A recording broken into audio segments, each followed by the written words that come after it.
তো দেখুন এখানে কিন্তু আমি একটা মিক্সি নিয়েছি। তো মিক্সিতে আমি কিছু কিছু উপকরণ পেস্ট করে নেবো একবারে। তো এখানে আমি একটা পাকা কলা নিয়েছি। তো এখানে দুখানা কলা নিয়েছি, দুখানা কলা কিন্তু একটুখানি টুকরো করে কেটে নেবো, হাত দিয়েই করা যাবে।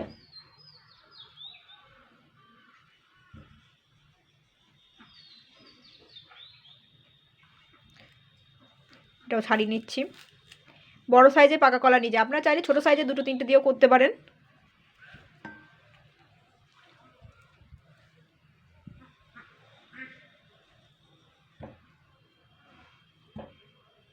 পেছনের অংশটা একটু বাদ দিয়ে দিলাম।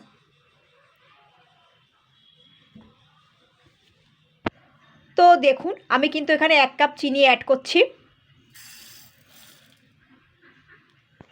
আর অ্যাড করছি এখানে দেখুন ময়দা। আমি ময়দা কিন্তু 2 কাপই ব্যবহার করব, 1 কাপ দিয়ে দিচ্ছি। আরও 1 কাপ অ্যাড করছি ময়দা। মোটমাট আমি 2 কাপ ময়দা ব্যবহার করেছি। আমি কিন্তু এখানে 2 চামচ মতন গুঁড়ো দুধ ব্যবহার করছি। আপনারা চাইলে লিকুইড দুধটাও ব্যবহার করতে পারেন, 1/2 কাপ। আর নুনটা কিন্তু আমি স্বাদ মতনই ব্যবহার করব, বেশি যেন না হয়। আর আমি কিন্তু ফ্লেভারের জন্য এখানে কিন্তু ভ্যানিলা ফ্লেভার ব্যবহার করছি। আপনারা চাইলে এলাচ গুঁড়ো ব্যবহার করতে পারেন বা অন্য কোনো ফ্লেভার ব্যবহার করতে পারেন।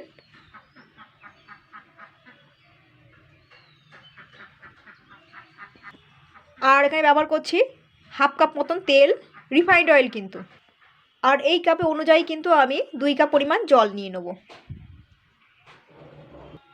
আরও 1 কাপ দিয়ে দিচ্ছি। এটা কিন্তু এমনি জল, কিন্তু কোনো ঠান্ডা জল, ফ্রিজে ঠান্ডা জলও না বা গরম জলও না কিন্তু।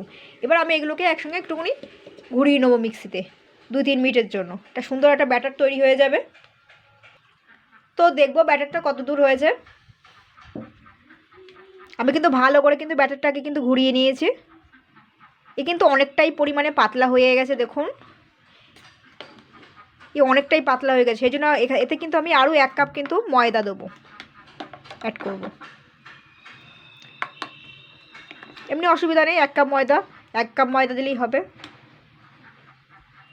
তো দেখুন ব্যাটারটা কিন্তু এতটা পাতলা করলে হবে না, কিন্তু মোটাভাবে পড়বে ব্যাটারটা আর কি, এটা হবে না। এখানে আমি আরও 1 কাপ ময়দা অ্যাড করছি। এবার মিক্সিতে আবারও একটুখানি ঘুরিয়ে নেবো পেস্ট করে, যাতে আমার ফেনানোর কোনো দরকার নেই।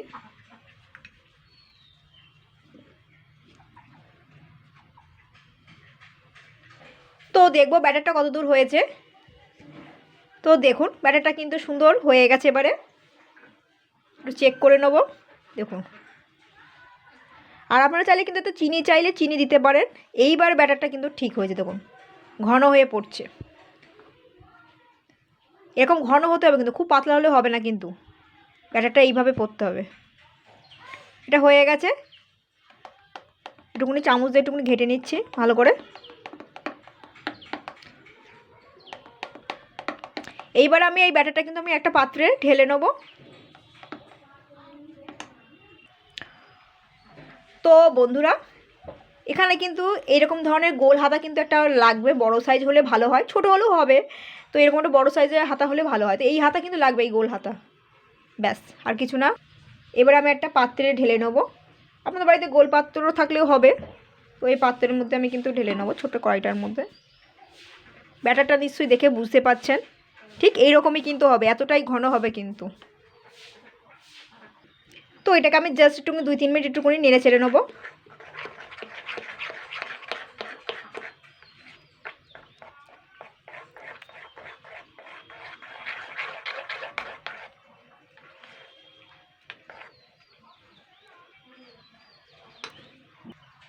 তো এখানে দেখুন আমি একটা ননস্টিকের চাটু নিয়ে নিয়েছি। তো এরকম চাটুই কিন্তু লাগবে কিন্তু। তো এখানে এই গোল হাতাটা দিয়ে এবার আমি ব্যাটারটা তুলবো, এইভাবে তুলবো। আর এতে কিন্তু তেল কিন্তু বেশি লাগে না, সামান্য একটু তেল দিয়ে একটু করে চাটুটা মুছে নিলেই হয়ে যাবে 1 চামচ তেল দিয়ে। তো এবার আমি কিন্তু এটা ব্যাটারটা দেবো।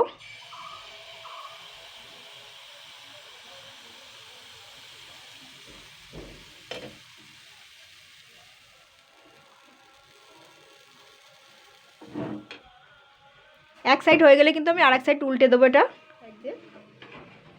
আঁচ কিন্তু জোরে দেওয়া যাবে না, আঁচ জোরে দিলেই কিন্তু মানে পুড়ে যাবে কিন্তু। মানে ভালোভাবে ভাজা হবে না। আর এক সাইড দিয়ে দিচ্ছে।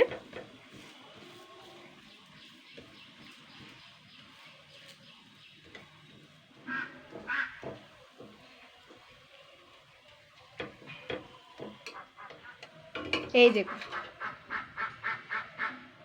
তো দেখুন আমি কিন্তু চাটুতে কিন্তু কোনো রকম তেল দিইনি, তো আমি আবারও একটা দিয়ে দেবো।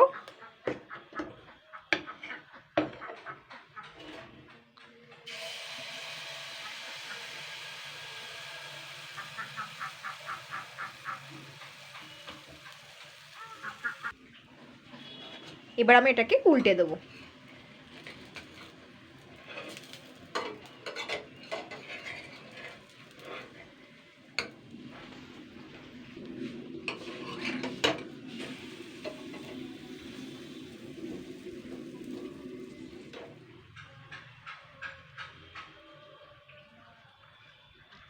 বন্ধুরা দেখুন আমার কিন্তু সবগুলো কিন্তু ভাজা হয়ে গেছে। বন্ধুরা বাচ্চাদের জন্য এইভাবেই কিন্তু বানিয়ে দিতে পারেন, অথবা কিন্তু একটুখানি এটাখান থেকে আমি মধ্যখান থেকে একটুখানি কেটে নিচ্ছি। দেখুন,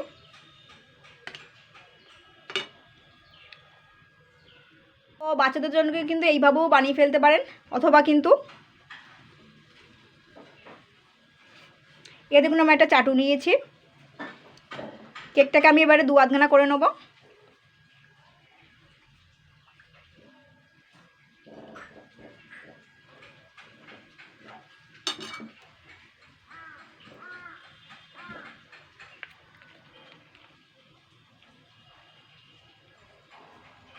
এখান থেকে আমি কিন্তু একটু চকলেট সিরাপ দিয়ে দিচ্ছি।